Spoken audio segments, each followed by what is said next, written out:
Welcome to Papyrus Plans. I'm Tasha. Ready to create something beautiful? Let's dive in.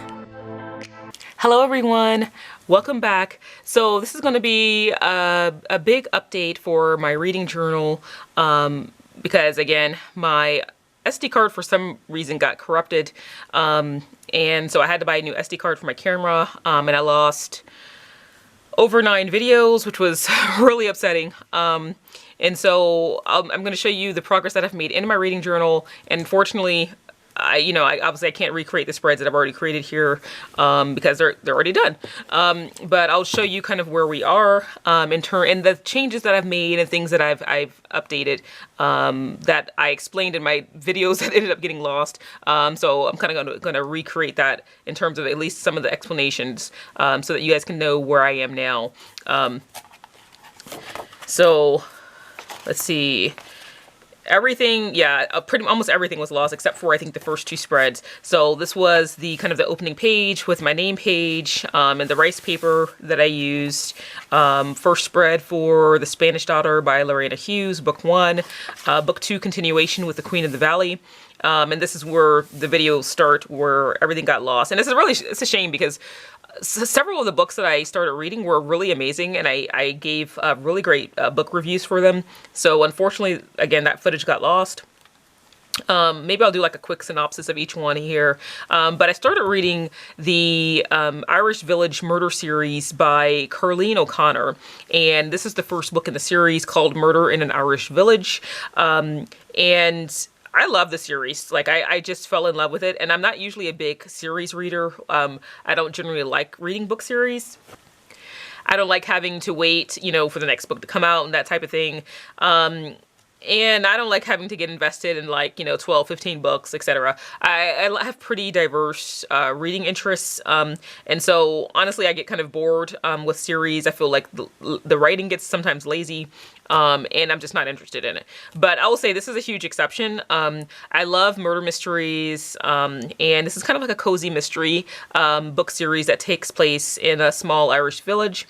And it's really good. I mean, the main protagonist is Siobhan O'Sullivan, and again, she lives in this quaint village of the fictional town of Kilbane in Ireland. And she's kind of this, feisty redhead, and she runs Naomi's Bistro, which is named after her mother. And the book opens up with her dealing with the aftermath of her parents' death. They died a year prior. They were both killed in a car accident, and she's kind of co-parenting with her elder brother, James. And she basically gave up all of her aspirations of going to college and pursuing her own dreams because her brother James is alcoholic, and so he couldn't watch the kids on his own. So again, she's kind of co-parenting with him and kind of stepped up to the plate by putting her own dreams on hold. So it kind of opens up with that as kind of the trauma that they're dealing with, the loss of their parents, her having given up on her dreams, but not being resentful about it. Just kind of the reality that she's currently living in and has to accept. And then one morning, as she's opening the bistro, like she always does, she discovers a man seated at a table, dressed in a suit, with a pair of hot pink barber shears protruding from his chest. And that's why I have this hot pink of scissors here. That kind of goes with the theme and the different elements that are talked about throughout the novel, like the castle ruins and the food that they cook and the bistro, things like that. And the author does a beautiful job of describing, like the Irish countryside and the different elements in the local community and the eccentric people that Siobhan O'Sullivan encounters while she's solving this mystery of this man in their diner, in their bistro rather. And one of the reasons why she's motivated to do so is because her brother James ends up being the primary suspect. So obviously she knows that her brother is not a murderer, kind of wrong place, wrong time kind of a thing. And the local Garda, who is the Irish police, because they suspect James, is the kind of the main reason that she gets involved. And of course, as a result of this body being found in their family business, kind of puts their business in a bad light. And so she wants to clear not only her brother's name, but the name of their family as well. And it's kind of has this kind of awkward back and forth with one of the local police officers, because he also was on the case to solve her parents' murder, a man named Magdara Flannery. And because, he helped investigate her parents' death, they have this kind of unspoken bond between them. But it also creates this unease when she realizes that as they continue to interact with one another, that she might be developing feelings for him. And so I would say the author is an amazing storyteller. She has a great sense of humor. I literally laughed out loud while reading this book, and it's very well written. I love the characters. They're very colorful, eccentric characters, and I really felt sucked into the world that was this fictional village of Kilbane, Ireland. So that's book 1. Book 2, again, kind of continues that saga, and it's called Murder at an Irish Wedding. And again, this is book 2 in the series, and I think there's, I can't remember the exact number, but I think it's like 9 or 10 books, I want to say, something like that, like 8 to 10 books in the series. And again, I started knowing that it was a series, and I thought, well, I'll just read, the first book and see if I like it. And I fell in love with the storyline. I fell in love with the characters, especially the main character, Siobhan. She's, really interesting character, and I really love her character and the way that the author shows her growth over the course of each novel. So this book opens up with Siobhan catering for the wedding of this fashion model, whose fiance is one of Magdara's college buddies. And so in this book, in the first book, they went from having, knowledge of each other because of her parents' death to developing feelings for each other and trying to figure out what to do about it, to her getting involved in a murder case involving her brother. In this one, they're actually dating. And Magdara did not invite her to the wedding as his +1, so there's a little bit of drama there. And also, Siobhan realizes, I think in this book more than ever, that she kind of has a knack for, investigating and a knack for solving crimes, and for analytical thinking. She's really good at it, and she's strongly considering it as a career choice. And soon enough, someone is discovered. One of the wedding guests is discovered in the woods behind the castle where the wedding is being held. And the police basically suspect everyone in the wedding party, including her now boyfriend, Magdara. So obviously he can't investigate because he's now technically one of the suspects. And so she takes it upon herself to enthusiastically volunteer to kind of clear his name and figure out who done it. So this is, again, I love the storyline. I love the characters. I love especially Siobhan's character. I will say that Magdara sometimes kind of annoyed me. But on the whole, I understand why he was written that way. But I felt like he was kind of annoying sometimes. But I really love Siobhan's character. Is this a perfect book series? No, there were a few kind of inconsistencies in terms of plot, and in book 1 too as well. But again, the book was so well written. I love the storytelling so much, and the character so much that it was easy for me to overlook it. So again, both of these got pretty high ratings. I think the first one got, 4.75 stars, but using the Call rating. And I think in my head, I said like 4.5, so I wasn't mad at that. This one got 4.5 stars. And again, in my head, I think I said 4 stars. So pretty close to what I would have rated it. Book 3 in the series is called Murder in an Irish Churchyard.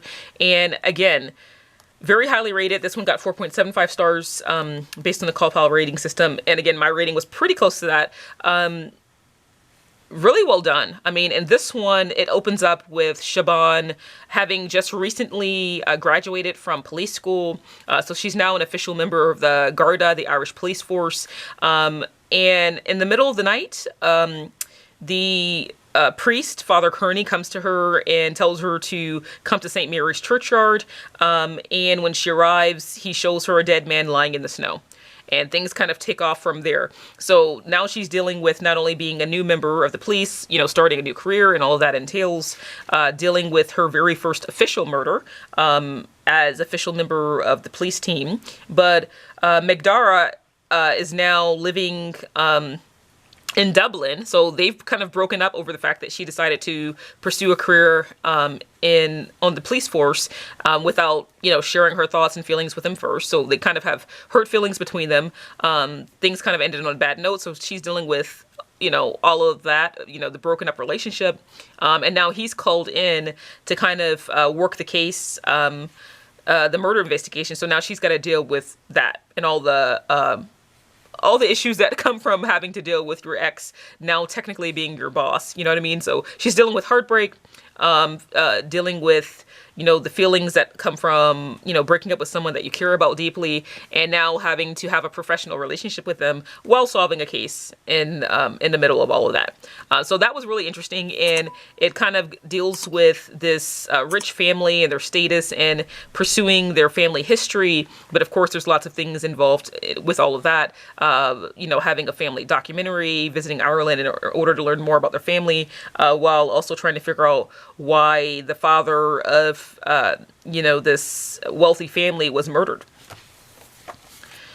This is book 4 in the series, called Murder in an Irish Pub.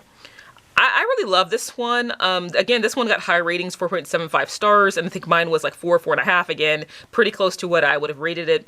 And again, Siobhan is fairly new, member of the Garda still, but again, she's starting to kind of maintain, you know, understand the rules and regulations that she has to abide by, and start to really gain some confidence, I think, in terms of her skill set and what she does. And that really shows in this. Again, I love the trajectory of her growth from the very beginning, and then with each novel as she progresses in terms of figuring out what she wants to do for a living, as well as figuring out her own self, and learning to appreciate her value and her worth, even when other people may not necessarily do it. So she has this really sharp mind. She isn't afraid to assert herself when she spots some sort of inconsistency in the crime scene, even when people doubt her or think she's being silly. She kind of takes it in stride.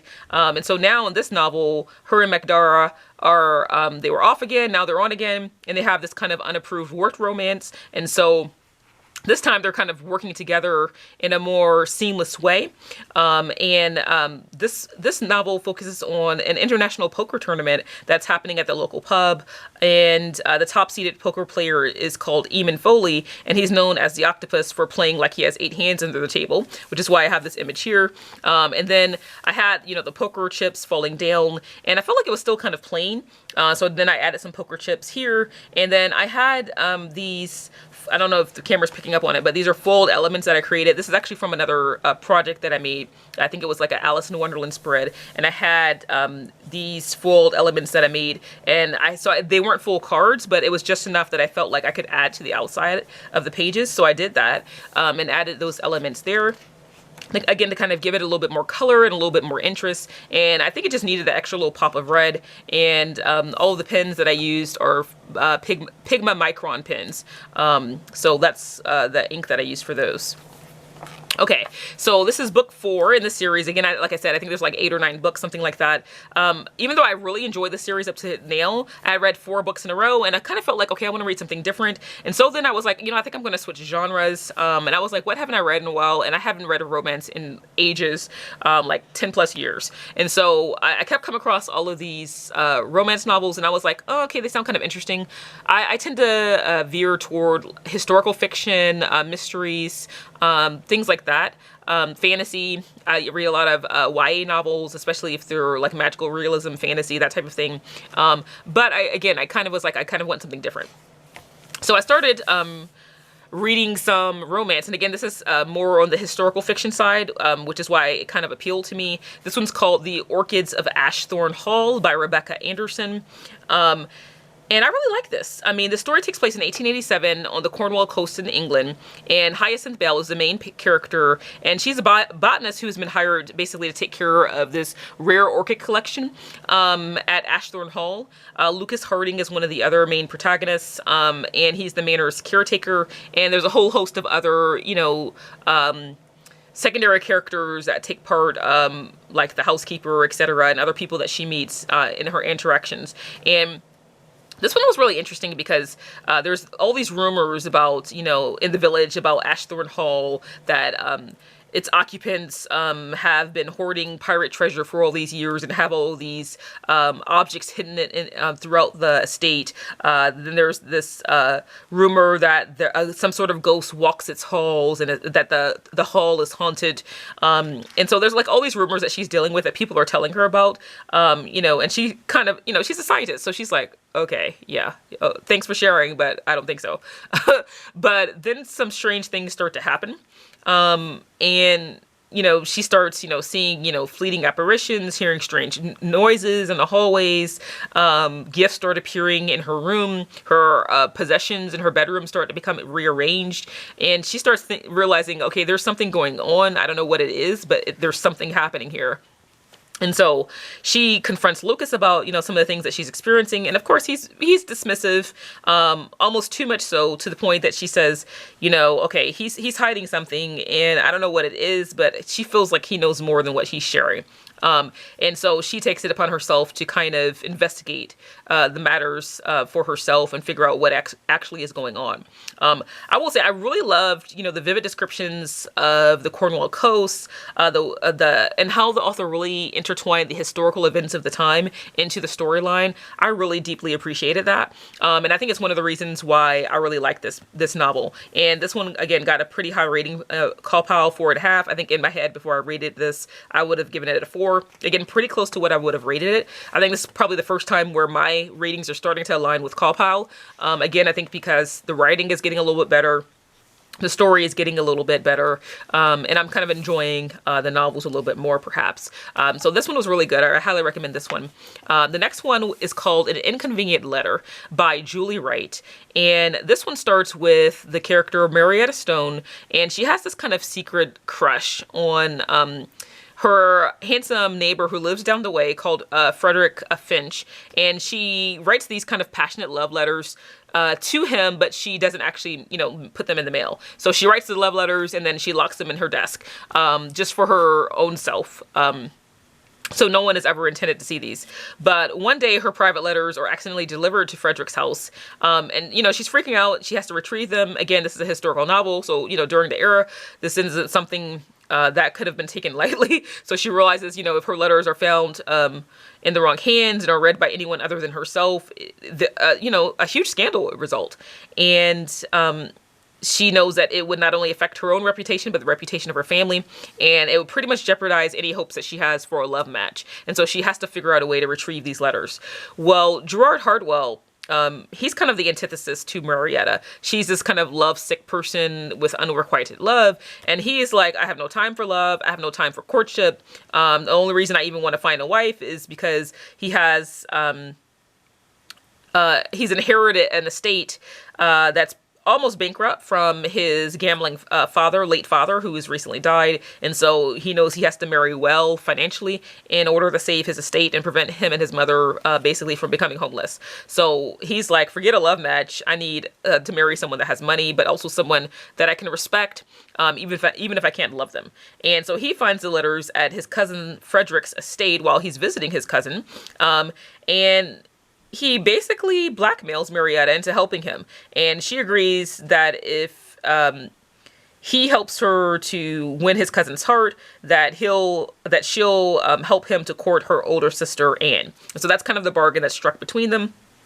And that's kind of how the story begins.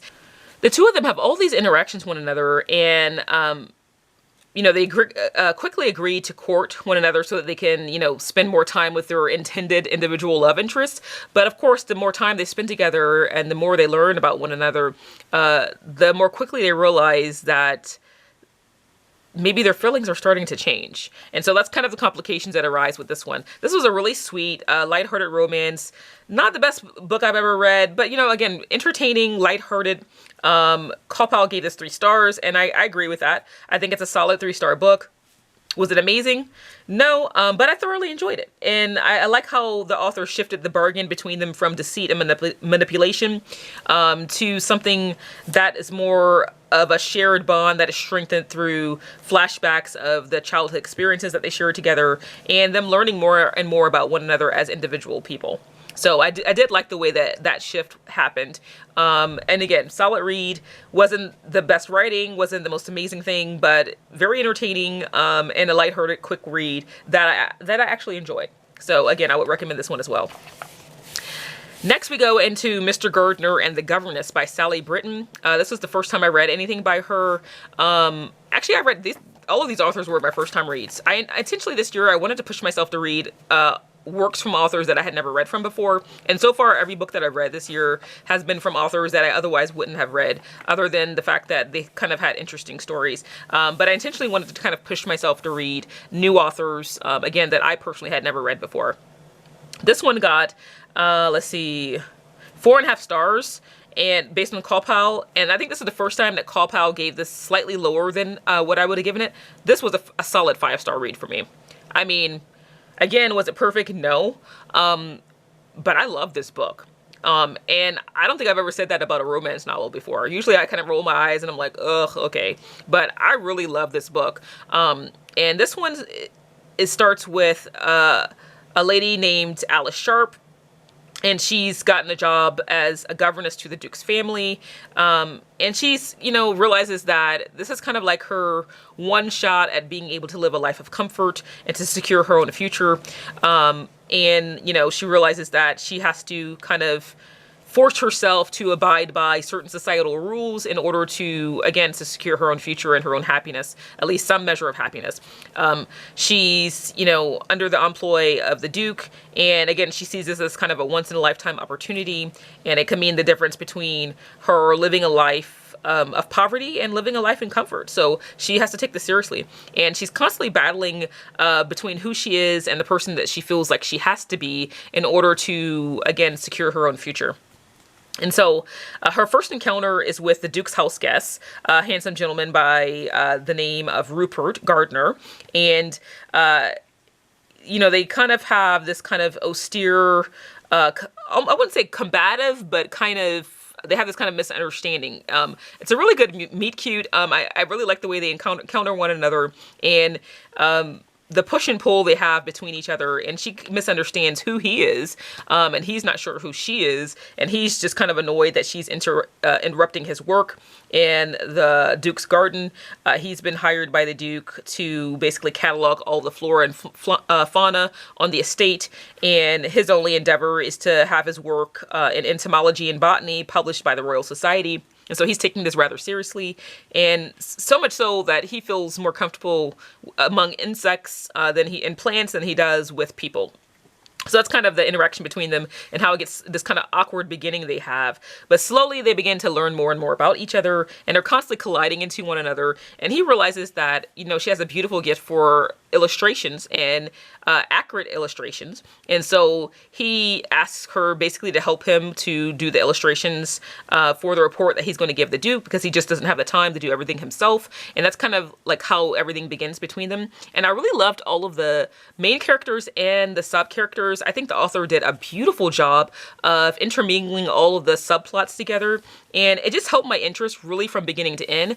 And it didn't feel superfluous like a lot of romance novels for me tend to feel. It's like, okay, that was lighthearted, easy read, but this felt meaningful to me. And it's kind of hard to put into words because I don't think I've ever read a romance novel that made me feel this way. But I can't recommend this book highly enough. I think if you love romance, I think you'll really enjoy this. Although I will say, with the caveat of, this book has no highway kidnappings. There's no duels at dawns.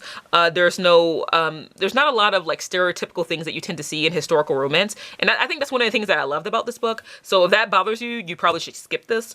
But for me, I think that's one of the things that I really enjoyed, because this was just a well-written love story between two quiet people that was beautifully written and beautifully told by Sally Britton. And again, I really thoroughly enjoyed this. Kind of surprisingly so. I mean, at the end, I kind of was like, wow, I can't believe I like that so much. I mean, it just was very beautiful to me. The way that she interwove all of the different elements of the story together. And I also like the fact that the Duke wasn't the stereotypical, way that most dukes are written, or royalty is written, as this, stereotypical rake who's swanning about. I like the fact that he actually was a man of character, someone who is conducting government business as he should be as a duke, that he's a loving husband and a caring father. I really like that, because I felt again that she kind of broke a lot of stereotypes, yet she showed the realism between the different classes and interactions between the different social strata. So I appreciated that. And again, based on 𝐈𝐶𝐈, this got 4.5 stars. For me, just a gut feeling, I gave this 5 stars in my head before I did the 𝐈𝐶𝐈 rating.